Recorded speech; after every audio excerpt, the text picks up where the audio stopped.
On the afternoon of the 26th of January 1905, a mine superintendent named Frederick Wells was doing his rounds at the premier mine in the Transvaal when something in the wall of the pit caught the light. He thought it was a piece of glass pushed into the rock by one of the men as a joke. It was too big to be anything else. He worked it loose with his pocket knife, and he came away holding a clear stone roughly the size of a human fist. It was not glass. It was a diamond of 3,106 carats, over half a kilogram, the largest ever found, before or since. They named it the Cullinan. The government of the Transvaal bought it and decided to give it to the King of England. And here the story becomes absurd, because the problem of how to move the most valuable object in the world from South Africa to London was solved by a trick. A stone was placed aboard a steamship, guarded around the clock by detectives, and the whole world watched it sail. That stone was a fake. The real Cullinan traveled to England in a plain box by ordinary registered post. It was cut into 9 major stones. The 2 largest sat to this day in the crown jewels, one in the royal scepter, one in the crown itself. And here is the strange part of the story, the part that this whole history turns on. That fist of priceless crystal, guarded by detectives and set into the symbols of a monarchy, is made of exactly one thing: carbon, the same element as the soot in a chimney and the gray lead in a pencil. A diamond is the cheapest stuff on earth, arranged in an unusual way. This is the history of diamond, and of how the most common element in the universe became the stone that men would lie and steal and kill to own. Start with a substance because everything else grows out of it.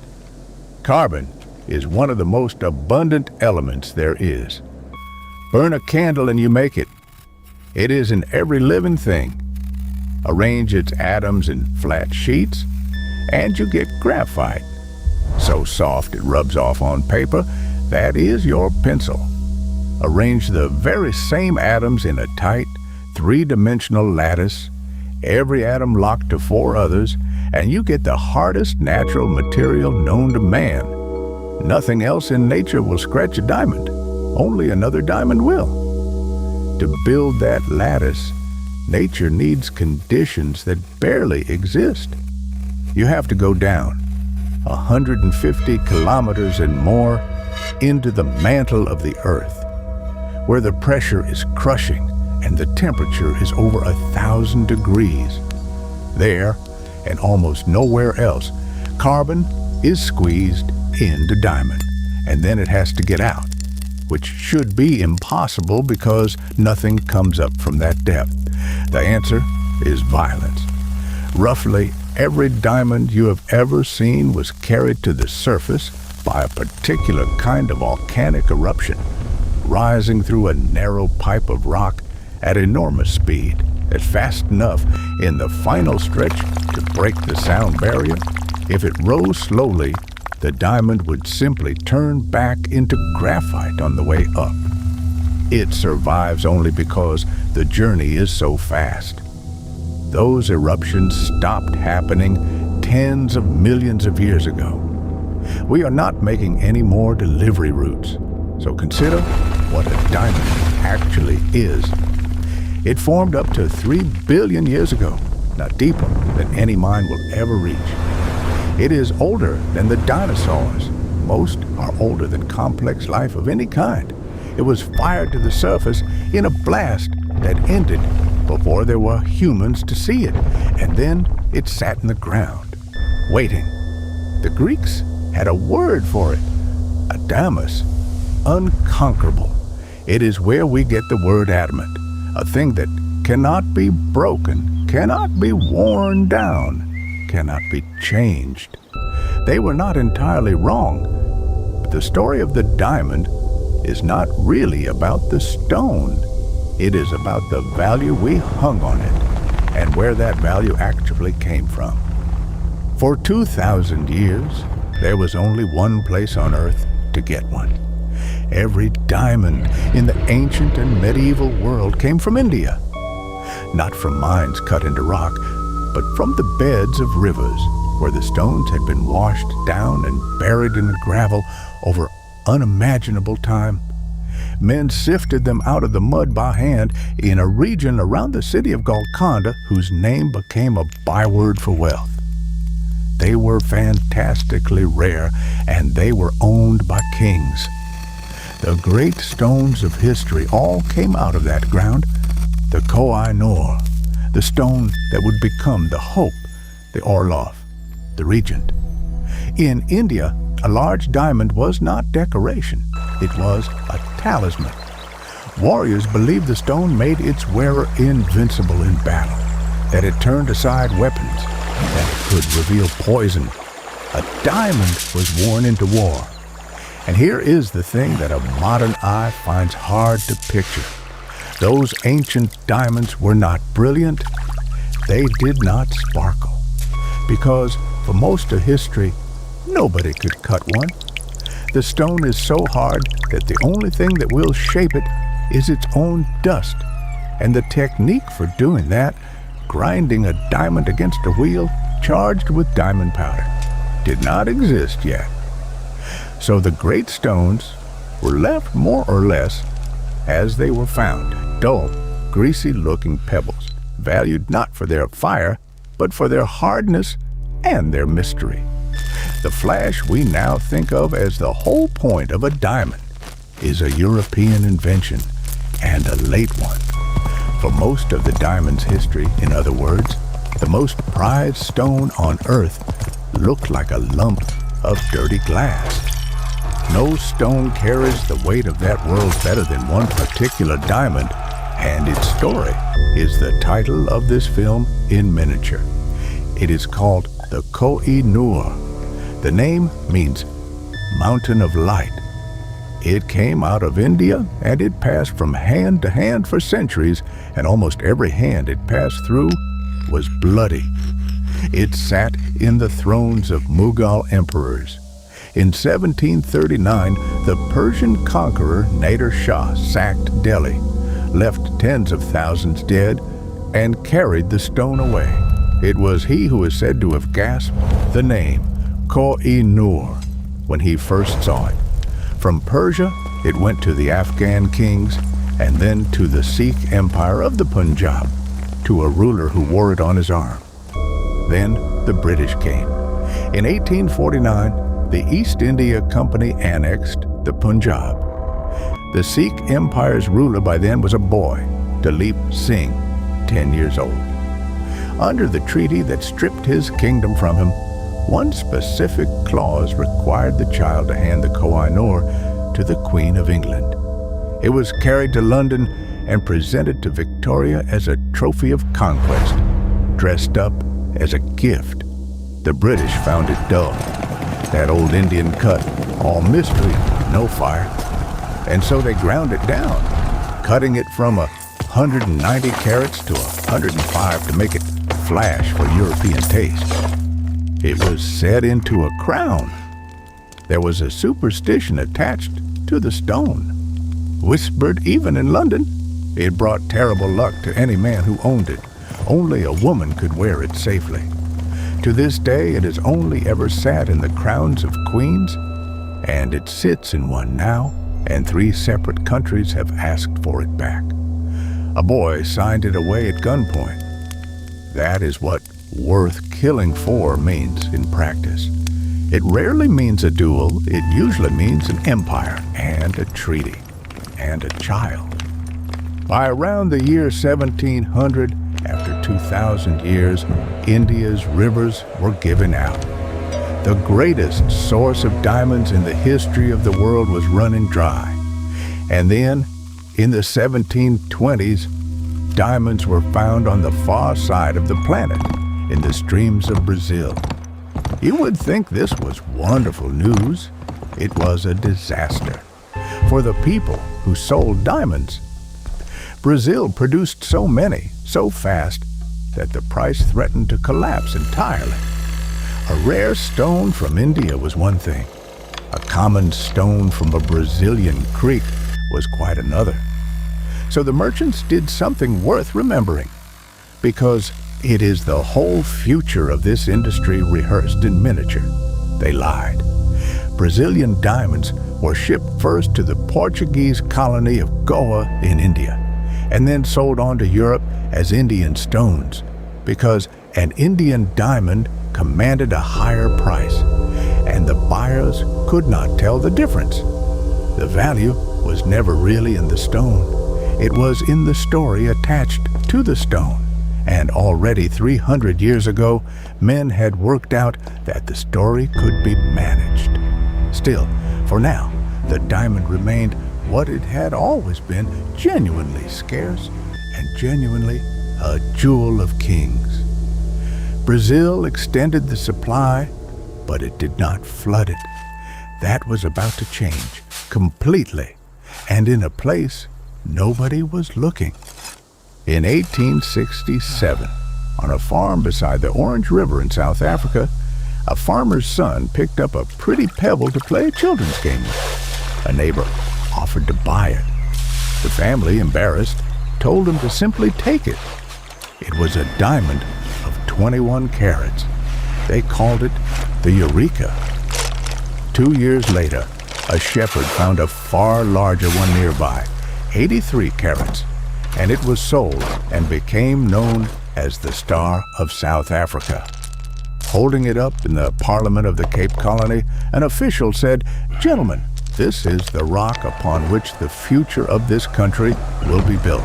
He had no idea how right he was. The rush began. Prospectors poured in by the tens of thousands, and they found that here, for the first time in history, diamonds were not scattered thinly through river gravel.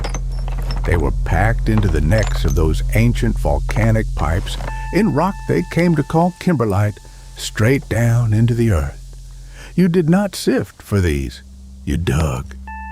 At a place that became the town of Kimberley, thousands of men with picks and buckets dug a single pit by hand, a pit that went down over 200 meters and became the largest hole ever excavated by human hands without machinery. They called it simply the Big Hole, and out of it and the mines around it came diamonds by the ton. Which brings us to the problem. For all of human history, the diamond's value had rested on one fact. There were almost none of them. Now there were mountains of them, pouring out of the African ground faster than anyone could count. By every rule of supply and demand, the diamond should have become cheap. It should have become ordinary. It should have ended up in the same bin as any other pretty common stone. It did not. And the reason it did not is one man and one idea. The man was Cecil Rhodes, and he arrived at the diggings as a sickly teenager sent to Africa for his health. Rhodes looked at the chaos of Kimberley, thousands of independent diggers all frantically pulling up stones, all driving the price down, and he understood the thing that none of them did.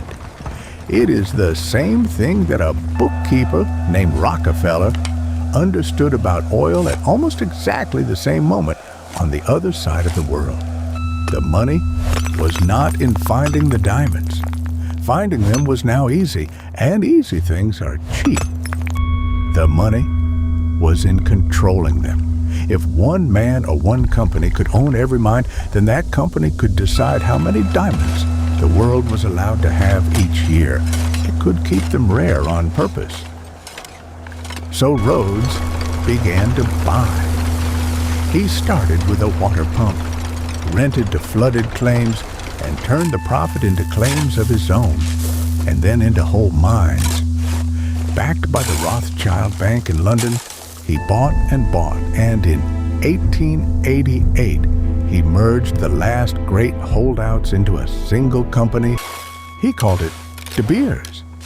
Within a few years, De Beers controlled almost the entire world supply of diamonds, and it did the one thing that changes everything. It held stones back. It sold deliberately far fewer diamonds than it dug up, keeping the rest in a vault, releasing them slowly, so that the price stayed high no matter how many were actually coming out of the ground. This is the trick at the center of the modern diamond. The stones are not rare. They have not been rare since 1870. They are made to seem rare by a company that sits on the supply and lets the world see only a trickle. For the next century, De Beers would control between 80 and 90% of the diamonds sold on Earth. It is one of the most successful and longest-running monopolies in the history of commerce. But controlling supply only solves half the problem. You can keep the stone rare. You still have to make the world want it. And in the 1930s, the world stopped wanting it. The Great Depression broke the diamond trade. Prices collapsed. Nobody buying a ring was thinking about diamonds. They were thinking about rent. De Beers was sitting on a mountain of stones the world had decided it could live without. So in 1938, the company went to an advertising agency in New York and asked a question that had never quite been asked before. Not how do we sell more diamonds this month, but how do we make the diamond feel like something a person cannot get married without? The campaign they built is arguably the most successful piece of advertising ever made because it did not sell a product. It manufactured a tradition. The idea was to weld the diamond to the single most emotional purchase in a person's life, the proposal of marriage. Diamonds were given to Hollywood stars to wear on screen. Lecturers were sent to high schools to talk to teenage girls about engagement rings. Newspapers ran stories on the size of the stones given by the famous. And slowly, deliberately, an idea was planted that had barely existed before, that a real proposal comes with a diamond, and that the size of the diamond is the measure of the love. They even set the price. The public was taught through advertising that a man should spend 1 month's salary on the ring, then later that he should spend 2. There is no tradition behind that number. It was invented in a boardroom to raise the amount each man would spend. And in 1947, a copywriter named Francis Garrity, working late, wrote 4 words for the bottom of an advertisement. A diamond is forever. It is a perfect line and a quietly ruthless one. It tells you the stone is eternal, like the love it represents. But it does something else. Underneath, it tells you never to sell it. And that matters enormously because if all the diamonds sitting in the world's jewelry boxes were ever sold back onto the market, the price would collapse in an afternoon. A diamond is forever because it must never come back. The line that sold romance was also the line that protected the monopoly. Try to resell a diamond and you learn the truth in a single conversation. The stone that cost a month's wages is worth, on the day you sell it, a fraction of what you paid. The value was never in the diamond, it was in the buying of it. For most of the 20th century, the machine ran quietly. The stones came out of Africa. The vault controlled the flow. The advertisements did their work. And the ring appeared in the little velvet box. But the diamonds were still coming out of the ground, and the ground, by the end of the century, was in some terrible places. In the 1990s, in Angola, and above all in Sierra Leone, civil wars were being paid for with diamonds. Rebel armies seized the diamond fields, dug the stones out with forced labor, and sold them to buy weapons. In Sierra Leone, the rebels became infamous for a particular horror. They hacked the hands and arms off civilians, including children, as a method of terror. The wall was funded almost entirely by stones that ended up in ordinary jewelry shops in Europe and America, indistinguishable from any other. The world gave them a name: blood diamonds, conflict diamonds. For an industry that had spent 60 years selling the diamond as a symbol of love, this was the nightmare. The possibility that the stone on a bride's hand had paid for a severed one on a child. Under enormous pressure, the industry and government set up, in 2003, a certification scheme meant to keep war diamonds out of the market. It helped. It did not end it. And the deeper history it pointed to was older and larger. A century of African stones dug by migrant laborers under colonial and apartheid rule for wages that never came close to the value pulled out of the ground. The title of this film is not a metaphor. For the Koh-i-Noor, it meant a conquered kingdom. For Sierra Leone, it meant a hand. The stone that means forever has more than once meant exactly that. And then came the twist that the whole industry had dreaded from the beginning. If a diamond is only carbon squeezed hard and heated, then in principle, you do not need the earth to make one. You need pressure and heat and time. And in 1954, in a laboratory in New York, a team at General Electric built a press that could reach the conditions of the deep mantle and made the first diamonds in human history that had never been anywhere near a mine. At first, these synthetic diamonds were tiny and gray, useless as jewels, but perfect for industry. And this is the part the advertising never mentions. Most diamonds mined and made are not jewels at all. They are tools. Diamond is so hard that we use it to cut, grind, and drill almost everything else. The saw that cuts stone, the drill that bores rock, the polish on a lens, diamond. By weight, the world uses vastly more diamond as a tool than as a treasure. For 50 years, the laboratory stones stayed industrial, and the jewelers could reassure themselves. But the technology kept improving, and in the 2000s it crossed the line. It became possible to grow in a sealed chamber over a few weeks a gem-quality diamond that is not an imitation, not a fake, not like a diamond. It is a diamond, the identical crystal, the identical carbon, atom for atom. No instrument on a jeweler's counter can tell it from a mined one. Only specialist equipment can, and only by looking for the flaws that the natural violent process leaves behind. It costs a fraction of the price, and the price keeps falling. For a business built entirely on the promise of rarity, this should have been the end. And De Beers, after decades of insisting its stones were the only real ones, did the most telling thing in this entire story. In 2018, it began selling laboratory-grown diamonds itself under its own brand, cheaply as a fun and disposable thing, precisely to keep them separate in the public mind from the forever stones dug out of the ground.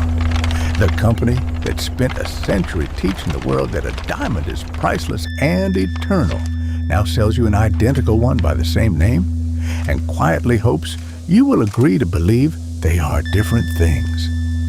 So put the two stones side by side. One was formed 3 billion years ago, 150 kilometers beneath the surface, carried up in a supersonic volcanic blast before there were animals on Earth. Dug out of an African pit by a laborer, controlled by a monopoly, and sold to you as eternal. The other was grown last month in a steel chamber the size of a washing machine by a technician who went home at 5. They are the same thing. The same lattice, the same carbon, the same hardness, the same fire. There is no test your eye can perform, no difference your finger could feel. Everything that separates them, the price, the romance, the sense that one is precious and one is not, exists only in the story. And that is the real subject of this film, not the stone, the story. Because the diamond is the purest example we have of a thing whose value is almost entirely manufactured. Its scarcity was manufactured by a company sitting on a vault. Its meaning was manufactured by an advertising agency in 1938. Even the flash we love it for was manufactured by European cutters centuries after the stone was first prized. Strip all of that away and you are left with what Frederick Wells thought he was holding in that mine wall, a piece of glass. Common carbon, beautifully arranged. It is one of the most remarkable feats of persuasion in human history. We took the ordinary stuff of soot and pencil lead, found the rare form of it, hid most of that away to keep it rare, and then taught the entire species that it was the proper and only symbol of love. And the astonishing thing, the thing that makes the diamond such a good story, is that it worked. It still works. Knowing all of this, a person will still walk into a shop and still choose the stone from the ground over the identical one from the laboratory and still feel that it means more. The Cullinan, that fist of carbon pulled from a wall in 1905, is still in London. The largest piece of it sits at the top of the royal scepter. The second largest is set in the front of the crown. They are brought out for coronations, carried under guard, watched by the world.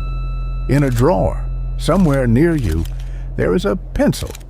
The gray core of it is graphite, carbon, the same element, the same atoms, arranged just slightly differently. You could buy 100 of them for the cost of nothing at all. The only difference between the stone in the crown and the lead in the pencil is an arrangement of atoms and a story we agreed to tell about one of them. Humanity spent thousands of years believing the diamond made a warrior invincible, and then that it revealed poison, and then that it was the one true measure of a marriage. None of that was ever in the stone. It was in us.